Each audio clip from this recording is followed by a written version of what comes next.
आज हमारे साथ देश के प्रख्यात इतिहासकार प्रोफेसर कपिल कुमार हमारे साथ मौजूद हैं। कपिल कुमार साहब, आप जानते हैं कि देश में जो बड़े काम हुए हैं 2014 से 2019 के बाद, खासतौर से दिल्ली के लाल किले के अंदर जो सुभाष चंद्र बोस का म्यूजियम बना है, उसके पीछे पूरा कंसेप्ट और उसको धरातल पे उतारने का काम प्रोफेसर कपिल कुमार को भारत सरकार ने दिया, जो उन्होंने बड़ा बाखूबी किया है। हाल में भारत सरकार ने उनको 3 मूर्ति के अंदर जो देश के अलग अलग प्रधानमंत्री हैं उनका म्यूजियम बनाने में शुरू के 5 प्रधानमंत्रियों का काम दिया है, उसको भी प्रोफेसर कपिल कुमार बखूबी अंजाम दे रहे हैं।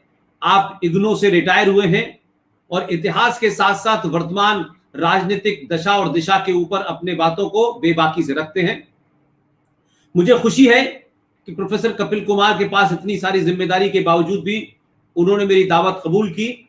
और आज जो विषय हमने चुना है वो ये है, यूं तो पूरे देश को पता है कि साहब इजराइल और हमास के बीच में जो पिछले कई दिन से 11 दिन से जो युद्ध चल रहा था, वो आज सुना है 10 घंटे या 11 घंटे पहले मिस्र की मध्यस्थता के बाद सीज फायर हो गया है।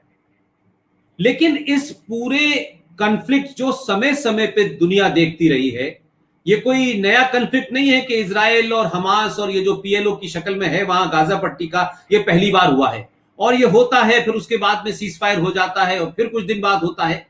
तो इसकी पृष्ठभूमि क्या है, इसके ऐतिहासिक तथ्य क्या हैं, इसकी हिस्टोरिकल पर्सपेक्टिव क्या है, इसको समझने के लिए खासतौर से मैंने प्रोफेसर कपिल कुमार से रिक्वेस्ट की कि हम इसका एक हिस्टोरिकल पर्सपेक्टिव देखें और फिर इसका एक अंतरराष्ट्रीय क्या इस पे असर है और भारत की क्या भूमिका है और भारत पे क्या असर पड़ेगा। ये 3 बड़े मुद्दे जो हैं प्रोफेसर कपिल कुमार आज हमारे साथ साझा करेंगे।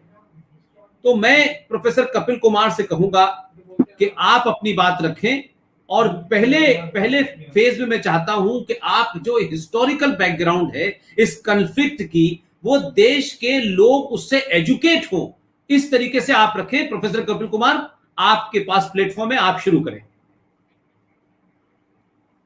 धन्यवाद पुष्पेंद्र भाई इस मौके को देने के लिए। और मुझे मालूम है कि आपके साथ आज बहुत सारे लोग जुड़े हुए हैं और कुछ विषय भी ऐसा है। सीज फायर हो गया कल जी, बड़ी अच्छी बात है, क्योंकि कोई भी इंसान की जो जिंदगी है वो युद्ध में नहीं जानी चाहिए। लेकिन इससे जुड़े हुए कुछ प्रश्न उठते हैं, कुछ ऐतिहासिक है, कुछ वर्तमान के हैं और कुछ आगे के। इन 3 परिप्रेक्ष्य में मैं इस चीज पे जी बोलना चाहूंगा, जरूर। क्योंकि जिस तरीके से ये अराजकतावादी या जो ये कहिए कि विश्व के अंदर एक नए जो समीकरण बन के आ रहे हैं और जिस तरीके से इस पैलेस्टाइन के प्रश्न को भारतीय जनता के सामने प्रस्तुत किया गया है कि ये एक सिर्फ इस्लामिक लोगों पे अत्याचार है, यहूदियों का, उन्होंने उनकी जमीन जबरदस्ती कब्जा ली है, वहां पे बच्चों को मारा जाता है, इस तरीके के जो चीजें बनाई गई। मैं ये नहीं कह रहा कि इस तरीके की घटनाएं नहीं हुई हैं, लेकिन जिस परिप्रेक्ष्य में जिस तरीके से रखी जाती है, जैसे हमारे यहाँ होता है कि सिर्फ एक तरफा डायलॉग जो है कर दिया जाए, कि एक तरफ की बात कह दी जाए और दूसरी तरफ की बात छुपा दी जाए। मैं इजरायली नहीं हूं, मेरा कोई इजराइल से वो नहीं है, लेकिन एक ऐतिहासिक दृष्टि से, इतिहासकार के तौर पे मेरा ये उद्देश्य बन जाता है कि मैं एक सही परिप्रेक्ष्य में चीजों को रख सकूं। सवाल उठता है जो प्रस्तुत किया जाता है कि पैलेस्टीनियन सारे इस्लाम को मानने वाले हैं और इनको निकाल के खदेड़ करके यहूदियों ने अपना वहां पे राज बना दिया, या इंग्लैंड वालों ने उनका राज बनवा दिया। क्या पैलेस्टीन का इतिहास 1947 से शुरू होता है? क्या उससे पहले पैलेस्टीन नहीं था? क्या ये प्रदेश पहले दुनिया में नहीं थे? जो 1947 में ये हो गया कि खदेड़ करके ये कहा गया कि यहूदियों ने इनको और अपना वो बना लिया। और यहां एक प्रश्न और पूछूंगा कि क्या दुनिया के अंदर सिर्फ इस्लाम के मानने वालों को ये अधिकार है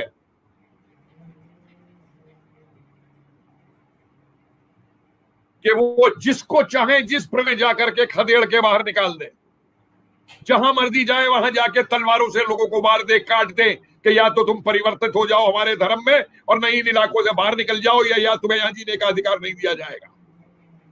ये पट्टा कहां से आ गया भैया लिख करके? उसको कोई नहीं देखता, उस पर कोई नजर नहीं डालता। आज भी अगर लड़ाई मान लीजिए पैलेस्टीन एक प्रदेश की और एक सरकार इजराइल की लड़ाई है, तो उसमें इस तरीके की बातें कहना कि जो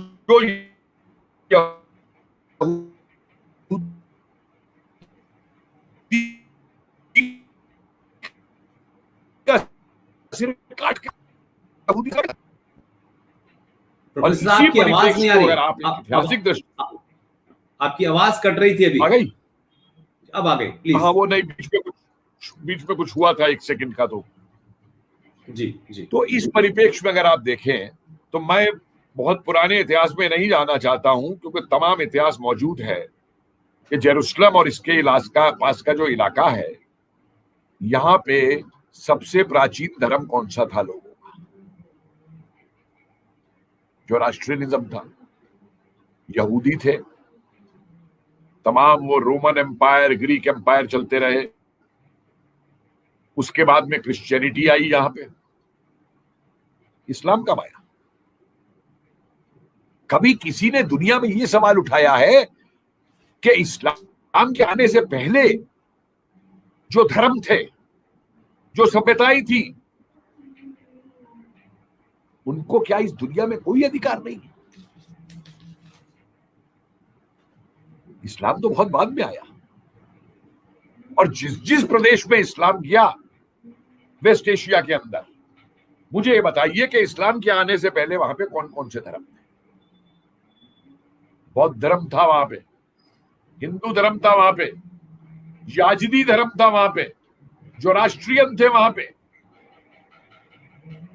उन सबको मारने का, कत्ल करने का, उनको हटाने का पूरा अधिकार है, उनको वहां से निकालने का अधिकार है।